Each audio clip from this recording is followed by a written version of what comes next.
reconnaître du minerai de fer en roche, minerai de fer en lithique, c'est la couleur. On voit sur cet éboulis que le minerai de fer se distingue très bien du calcaire plus ou moins gris-blanc, et que sa couleur est rouge. Il apparaît probable que l'homme préhistorique devait remonter de proche en proche jusqu'au gîte proprement dit, et donc jusqu'aux affleurements dont on aperçoit un peu plus haut un spécimen. Jusqu'à la fin du 3e millénaire avant Jésus-Christ, on ne connaît que l'or et l'argent trouvés dans le sol ou les cours d'eau. À l'âge du fer, dès le 8e siècle avant Jésus-Christ, on sait extraire du métal à partir d'un minerai. L'affleurement de fer est caractéristique par sa couleur, sa couleur rouge. On voit bien que la couleur rouge est caractéristique même de la terre qui supportait, qui était située sur l'affleurement, et que l'homme préhistorique avait très peu de mal à pouvoir déceler des affleurements, simplement en regardant et en observant la couleur du sol. Les débuts de cette métallurgie, on retrouve des objets et quelques restes d'ateliers. Peu de choses pour comprendre qui étaient ces hommes du métal. On s'intéresse à ces aspects techniques parce que c'est une des caractérisations des sociétés humaines. Il n'y a pas que la philosophie, la religion, les aspects politiques dans une société. Il y a aussi tout ce qui est quotidien, tout ce qui est technique.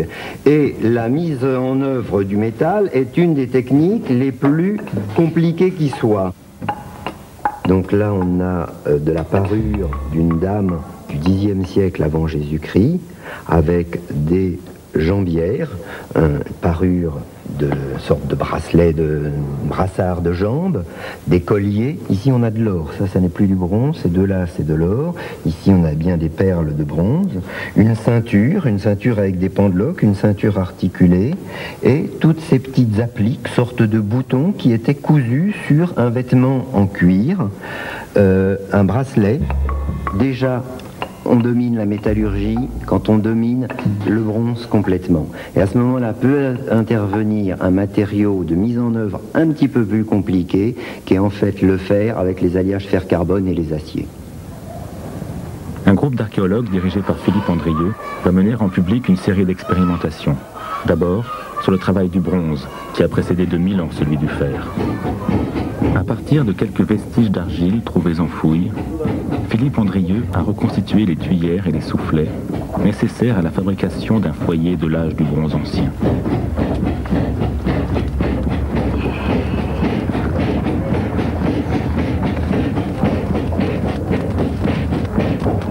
Ça a l'air simple, et avoir l'idée d'aller placer la chaleur sur le creuset et de l'orienter avec les cuillères pour plonger dans le creuset, je veux dire, ça prouve déjà qu'on domine intellectuellement complètement le feu. Qu'on sait comment le manier, comment l'envoyer, comment le placer. Il y a plus de 4000 ans, les hommes commencent à fondre le bronze, cet alliage de cuivre et d'arsenic ou d'étain.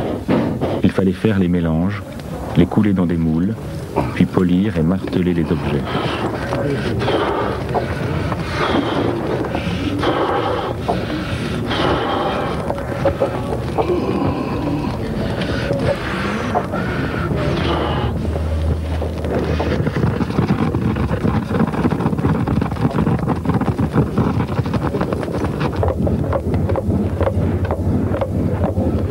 Philippe Andrieux fabrique ses moules à partir de modèles en cire.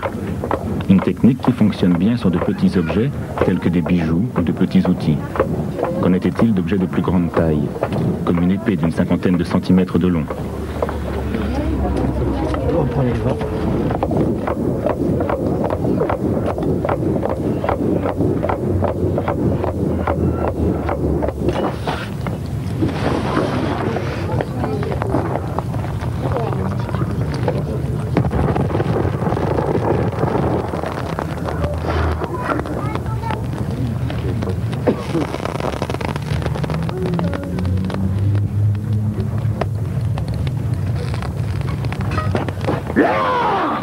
Première fois que je fais une pièce comme ça, oui, alors on verra bien le résultat.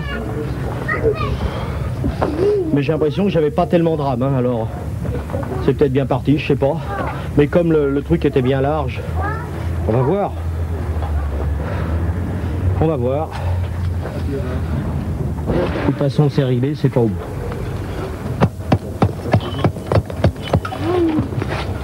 Ouais, c'est ça. Ah, puis il y a eu une fuite en tête. Il y a eu une fuite en tête, mais pas très importante. C'est bien la poignée qui m'a bloqué. Alors, va y avoir une réponse qui va venir. Si je loupe le prochain moule et si je loupe le troisième, ça voudra peut-être dire qu'il ne coulait pas l'épée par la poignée, mais par l'autre sens, par la pointe.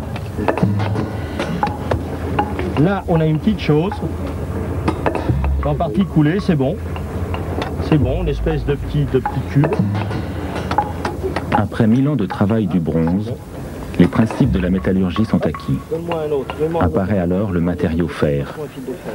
Un matériau plus solide, mais introuvable en l'état dans la nature. Pour extraire le métal de la roche, il faut provoquer des réactions chimiques dans des fours à 1300 degrés. On a découvert des vestiges de ces fours à réduction, ou encore bas fourneaux, un peu partout en Europe. Par exemple, ces gabarits, on les retrouve moulés dans des parois de four. On retrouve l'empreinte. Alors bien sûr, c'est pas du bois carré, c'est du bois rond. Et puis dans certains fours, la scorie a envahi la base des gabarits. Donc on retrouve les petites pointes moulées en scorie de métal. Donc ça, on est sûr qu'ils avaient des gabarits. Alors je prétends pas avoir tout compris, tout trouvé, c'est pas vrai. Mais je constate simplement que il y a des traces qui correspondent.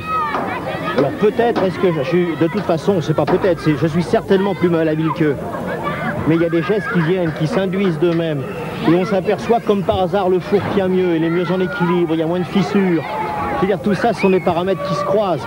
Mais je pourrais sans doute jamais prétendre que j'ai reconstitué exactement les fours. Parce que j'ai déjà pas le même esprit, que je ne vois pas le four comme eux, j'en ai pas le même concept.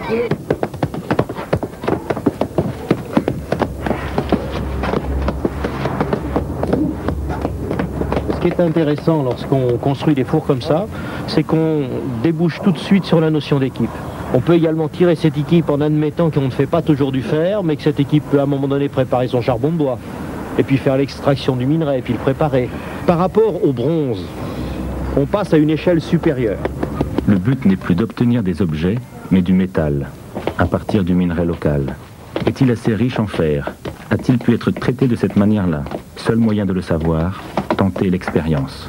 Il s'agit bien du minerai oolitique qui a été détaché de l'affleurement tout à l'heure. Et il s'agit bien ici d'une aire de concassage et de tri, telle qu'on peut les retrouver encore aujourd'hui. Il est essentiel de pouvoir préparer le minerai avant de l'insérer dans le fourneau, dans la mesure où des cailloux de ce type auront beaucoup plus de mal à réduire que des petits fragments qui vont se mélanger avec le charbon de bois et donc vont être beaucoup plus faciles à réduire.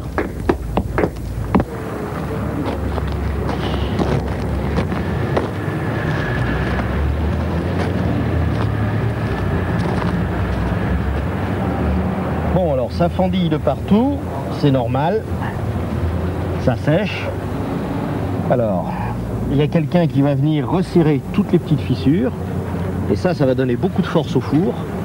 Et puis on va maintenant durcir le four, 24 heures, tranquillement, il ne faut pas un feu énorme. C'est parti.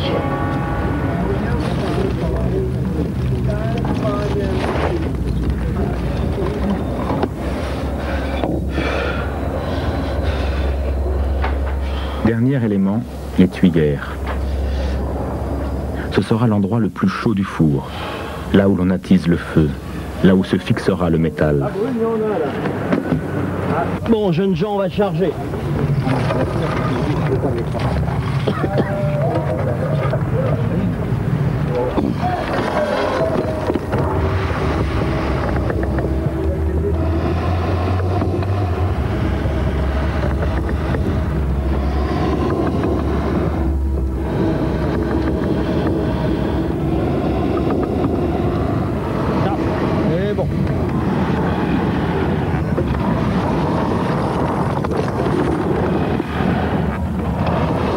À réinventer, c'est surtout une écoute du fourneau à remettre en place et à se dire quels sont les signes, quels sont les bruits, quels sont les indices d'odeur, de couleur, de rejet de flamme qui peuvent me guider dans la manipulation du fourneau.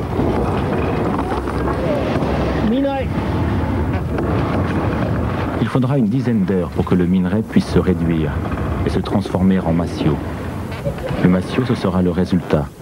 Un simple bloc de terre brûlée, de scorie, dans lequel on trouvera une petite masse de métal.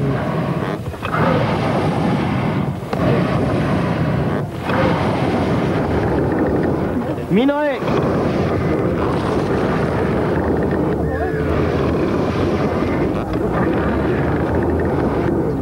Je crois que Philippe Andrieux est d'accord avec moi. Tant que la porte du fourneau n'a pas été défoncée, tant que le massio n'a pas été dégagé, il est impossible de pouvoir discerner, de pouvoir interpréter ce qui va se passer. Et je crois qu'on en est tous là, on attend. Un peu inquiet.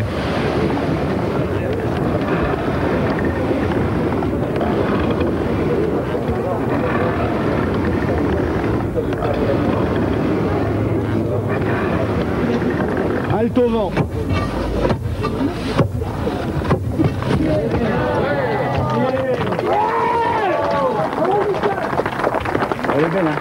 On est rassuré, on a un bloc de scorie, mais il va falloir sonder l'affaire pour en savoir plus demain matin. C'est bon. Bah, mes enfants. À partir des 60 kg de minerai, on obtiendra ce jour-là 10 kg de métal. Il faut bien comprendre qu'à l'origine, le fer a une très grande valeur, tout bêtement parce qu'il représente des heures et des heures et des heures de techniciens qui vont le prendre dans la mine, qui vont le réduire et qui ensuite vont l'épurer complètement pour l'amener à ce bloc de fer dont on va pouvoir faire aussi bien une faucille qu'un bandage de roue, qu'une clavette de char et hélas parfois une arme. Regardez, il est encore complètement rouge à l'intérieur, il ne faut pas croire qu'il est froid. Hein. Et demain matin, il sera encore tiède. Il y a une masse d'énergie et de chaleur accumulée là-dedans extraordinaire.